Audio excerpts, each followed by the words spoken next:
بسم اللہ الرحمن الرحیم۔ آج ہم بات کریں گے اسلام کے دو اہم موضوع پر جن کا لوگوں کو پتہ تو ضرور ہے لیکن ان کی اصل وجوہات بہت کم لوگ جانتے ہیں۔ پہلا موضوع، نمازی کے آگے سے گزرنا کیوں منع کیا گیا ہے، اور دوسرا موضوع، نماز ظہر اور عصر میں امام قرات بلند آواز سے کیوں نہیں کرتا۔ تو آئیے سب سے پہلے موضوع کی طرف چلتے ہیں۔ اسلام میں نماز صرف چند حرکات کا نام نہیں بلکہ یہ اللہ سے براہ راست گفتگو ہے۔ جب کوئی شخص نماز میں کھڑا ہوتا ہے تو وہ دنیا سے کٹ کر اللہ کے حضور حاضر ہوتا ہے، اسی لیے اس حالت کا خاص احترام رکھا گیا ہے۔ نمازی کے سامنے سے گزرنے سے اس کی توجہ بڑھتی ہے، آنکھ حرکت کو فوراً محسوس کرتی ہے جس سے دل اور دماغ نماز سے ہٹ سکتے ہیں۔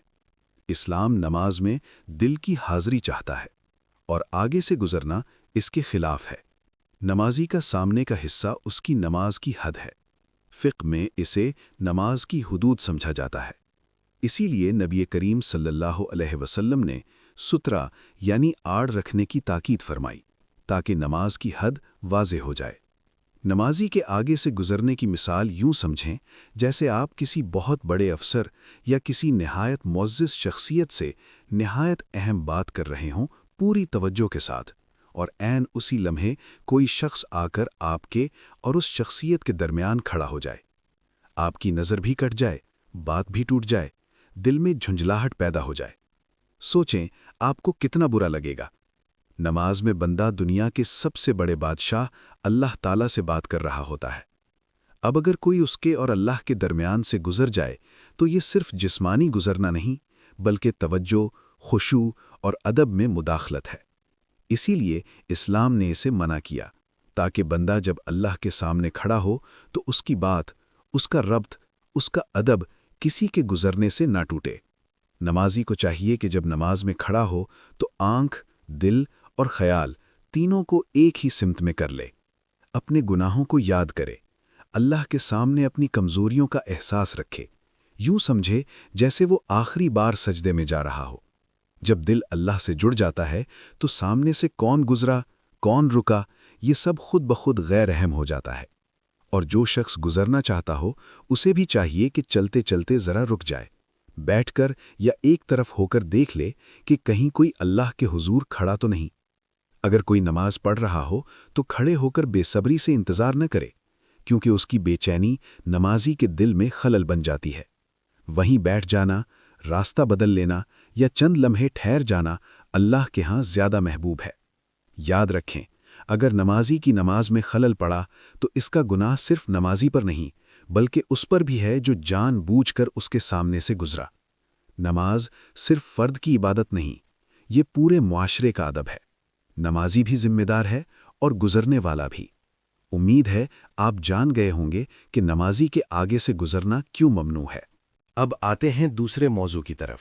نماز ظہر اور عصر میں امام کی قرات خاموش کیوں ہوتی ہے؟ مکہ کے ابتدائی دور کی صورتحال کو سمجھیں۔ جب نماز فرض ہوئی تو مسلمان کمزور تھے۔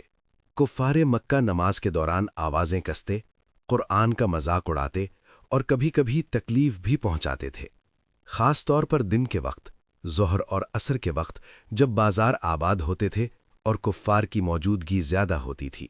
صحابہ کرام اور رسول اللہ صلی اللہ علیہ وسلم کی پریشانی کو دیکھ کر اللہ تعالیٰ نے قرآن میں فرمایا، وَلَا تَجْهَرْ بِصَلَاتِكَ وَلَا تُخَافِتْ بِهَا وَابْتَغِ بَيْنَ ذَلِكَ سَبِيلًا۔ نہ اپنی نماز بہت اونچی آواز سے پڑھو اور نہ بالکل آہستہ، بلکہ درمیانی راستہ اختیار کرو۔ سورۃ الاسراء آیت 110۔ صحیح بخاری میں حضرت ابن عباس رضی اللہ تعالی عنہ روایت کرتے ہیں کہ یہ آیت اس وقت نازل ہوئی جب رسول اللہ صلی اللہ علیہ وسلم مکہ میں چھپ کر نماز پڑھتے تھے۔ جب آپ صلی اللہ علیہ وسلم بلند آواز سے قرآن پڑھتے تو مشرکین قرآن کو، اسے نازل کرنے والے کو اور اسے لانے والے کو برا بھلا کہتے تھے۔ تو اللہ تعالیٰ نے فرمایا، نہ اتنی بلند آواز سے پڑھو کہ وہ گالیاں دیں اور نہ اتنا آہستہ کہ صحابہ سن نہ سکیں۔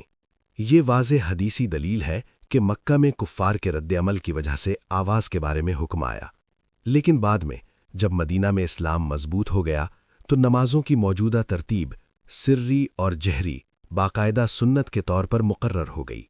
سری نماز وہ ہے جس میں قرأت آہستہ آواز میں کی جائے، جیسے ظہر اور عصر، اور جہری نماز وہ ہے جس میں امام بلند آواز سے قرأت کرے، جیسے فجر، مغرب اور عشاء۔ آج اگرچہ اسلام پوری دنیا میں پھیل چکا ہے اور کسی کفار کا ڈر نہیں، لیکن یہ عمل اب سنت رسول صلی اللہ علیہ وسلم کی نسبت سے جاری ہے۔ کیا آپ کو یہ معلومات پہلے سے معلوم تھیں؟ اگر اس ویڈیو سے آپ کو ذرہ برابر بھی فائدہ ہوا ہو تو کامنٹ میں ضرور بتائیں۔